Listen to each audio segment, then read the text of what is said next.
Hello everyone. I wanted to do a recording to talk about why AMD processors. Before I get into it, I want to make it very clear that I'm not a fan of AMD or Intel. I am a veteran PC builder of 18 years. I will always check reviews first before I make a decision based on experience. Generally speaking, most of my decisions are a mix of reviews and my own experience. Therefore, I do not use my opinion when it comes to doing a PC part list. I think that's what makes me stand out in comparison to other PC builders. I'm very flexible to changes. When AMD Ryzen first came out, people were like, oh, it's not going to be for gaming. But then it turned out it actually was. It was very good at 1080p gaming on a budget and streaming and gaming. But anyways, yeah, that's enough about that. Let's go ahead and get into why AMD. As I was just mentioning, it's really good for budget 1080p gaming. When I see PC builders say that Intel's the best, I know right away it's a mistake. The wording is so off. Every part in a computer has a place and time for it. In AMD's case, it's going to be cheaper than Intel, so it helps with budget builds, but it also gives you more cores and threads per dollar. This makes it great for workstation and even streaming and gaming in a single PC configuration. To kind of help you understand why it's that way, let's go ahead and look at the specs. An AMD 2700X, which is a 2nd Gen Ryzen, has 8 cores, 16 threads. Compare that to the i7-9700K, which has 8 cores, 8 threads. Now, of course, cores and threads don't always mean anything, but it's a good indicator to show you that it has more threads to throw around for multitasking. Then the next thing you need to look at is the price. When I last checked, an AMD 2700X was $280 at Micro Center. The i7-9700K fluctuates, but generally speaking, I see it for around $400. So you're looking at about a $120 difference, which is a big deal in the budget and, of course, just how to make decisions when it comes to building said PC. You have to look at the requirements for Windows and OBS, assuming that you're a streamer. If you're not a streamer, don't worry about the OBS thing. But anyways, Windows requires 2 GB of RAM, while OBS takes 4. So if you're a streamer, you're looking at 6 GB of RAM already needed to run just that. That's not even including, your bots, all of your tabs for the chat and things like that. So the RAM requirement for streamers is going to be much higher than gamers, but they will still share the same need for more RAM. Most video games now require 16 GB of RAM to run at max graphics. If you're that kind of person that really wants to run at max graphics, then you have to keep that number in mind. You will have to go to 32 GB of RAM in order to ensure that you have the necessary space to be running at max graphics. That's not even including the video card. Once you factor in the video card, the cost is going to go up between that and 32 GB of RAM. That's why I'm saying $120 means a lot, because it's something that can be used on either the RAM or the video card to ensure that you can get to that point. Games are becoming more video card based than CPU based as of late. So there's that. The next big bonus of AMD Ryzen's is backwards compatibility. 3rd Gen Ryzen is supposed to be coming out May 27th according to the news. What this means for you is, let's just say that you were to buy or build a computer right now that uses an AMD system, for Ryzen of course, then you have the option to replace your CPU later on. If this was Intel, you wouldn't have that luxury. Intel changes its boards each time that they come out with a new processor, usually. So AMD is more flexible than Intel in that regard. you're able to just make one switch and completely change your entire system just from that. I think that's a wonderful benefit to have, and I hope that as AMD, goes into the 2020s, then they'll keep that same flexibility with all their future CPUs. So yes, if you find yourself not able to budget for a good CPU because you're spending it on the RAM and video card, that's fine. Just buy a Ryzen, 6 core maybe, and just work with it. And then once you pay everything off, later on, upgrade that CPU and increase your FPS even more. It's a great thing. So yeah, that kind of covers like some of the reasons for AMD. Now let's go ahead and look at kind of the future of AMD to kind of bridge the gap. As I mentioned earlier, the backwards compatibility. This is all stuff regarding 3rd Gen Ryzen. It's mostly leaks. Some of it's true, some of it isn't, or either that we don't know until May 27th. But point is that this is what you're looking at next month. So the biggest change with 3rd Gen Ryzen is just in what they consider their mid-range and their low end. Their low end is now going to be 6 cores. Previously it was 4. Their mid-range is now going to be 8 cores. Previously it was 6. Their high end is going to be 12 now. Prior it was 8. And then their extreme end is going to be 16 cores. Prior it was 12, I believe.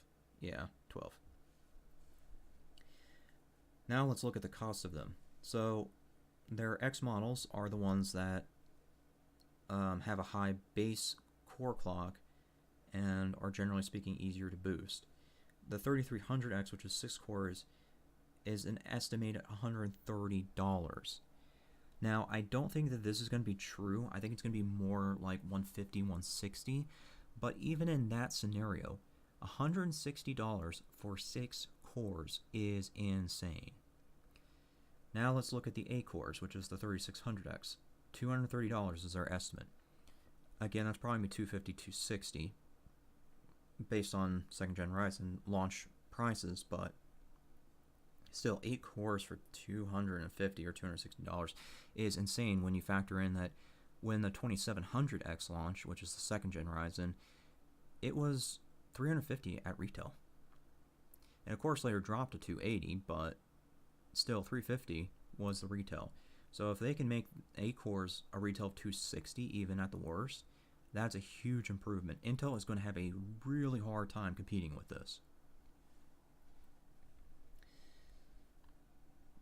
And of course, this is all available to you if you're on a 2nd Gen Ryzen platform. You have the ability to upgrade into this, assuming that your motherboard has the correct BIOS update.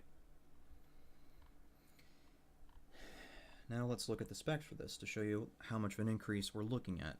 Again, this is just a leak, so this is not all confirmed, but this is probably off. I would say this is more like 4.1 gigahertz base clock, because 4.3 seems kind of high for that price range, but I guess we'll see.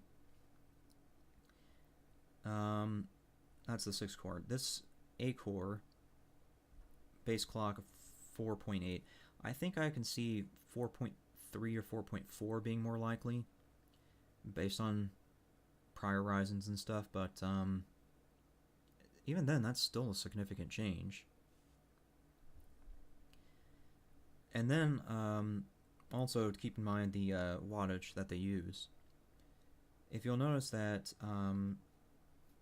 the lowest end 6 core is sitting at 50 watts. This is another thing that factors into budget. When you start putting parts together, you have to figure out how many watts you need just to power the entire system. The less watts you need, the smaller the power supply you can go to.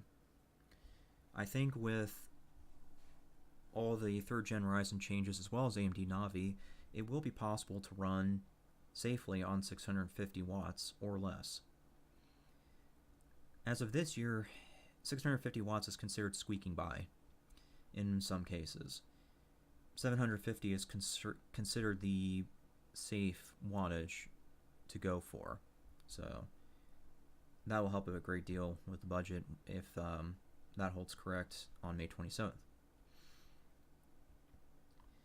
So yeah, that's kind of what you're looking at. Now, I want to just quickly branch off into talking about the APUs, which is the 3300G and the 3600G. I know this to be incorrect because of this. This is not the first time I've noticed a leak regarding the 3200G. As a matter of fact, this is probably one of 8 articles I've read, and they all line up with each other, so that says a lot. But anyways, this leak comes from a Cyfel or Chifel user. I don't know how that's pronounced, but you'll notice that the 3200G is going to be boost clock of 4.3 with 4 cores, 4 threads. The 3400G is going to be 4 cores, 8 threads. I was very disappointed to see this. I was expecting at least 6 cores. Here's why. A while back, I did a recording just to show you Ubuntu, which is a version of Linux. I was doing that because of a new feature called GS Connect. It allows you to control Ubuntu from your Android phone. It occurred to me that after testing and seeing that it works with OBS, that this would be really good for streamers who use 2 PC setups. Right now, streamers use Elgato Stream Decks to kind of help them take control of, OBS and other things. But if Ubuntu is going to have something like that built in naturally, then I think that that has a chance to defeat Elgato. I was hoping that a cheap Ubuntu system could be built using an APU, but we've got a problem here. It's only 4 cores, 8 threads. If this was 6 cores, then that would have been more ideal. Unfortunately, encoding does take a lot of stuff depending on how far you go. If you're trying to stream in 1080p, then you're going to want probably around 6 cores based on what I've seen with other streamers. Also, to keep in mind that Ubuntu does require 2 cores. So that's another reason for 6 cores. Even if you could get away with just 4 cores for the encoding, you would need an extra 2 for Ubuntu. So yes, I was disappointed to see this, because now that means my dream of putting PC part lists together for Ubuntu second PCs is now shattered. Just because now, after seeing this, it tells me that I'm going to have to go to an actual CPU. So I am bummed about that. But all hope is not lost for these APUs. And this will be great for people who do office type of stuff, because it means that you don't need a video card in the system. All you need is between 8 and 16 gigabytes of RAM, depending what you're doing. The more video RAM the APU uses, the more RAM you need. So if you're trying to run this at max video RAM, then you're going to need at least 16 gigs of RAM to do that. But if you're doing something like 1 gigabyte of video RAM, then I think 8 gigabytes should manage.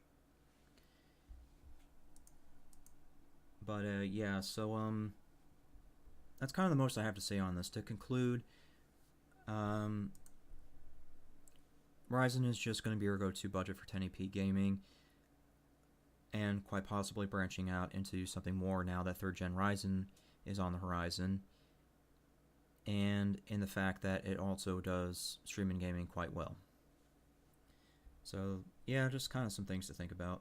Anyways, that's most I have. Thanks for listening.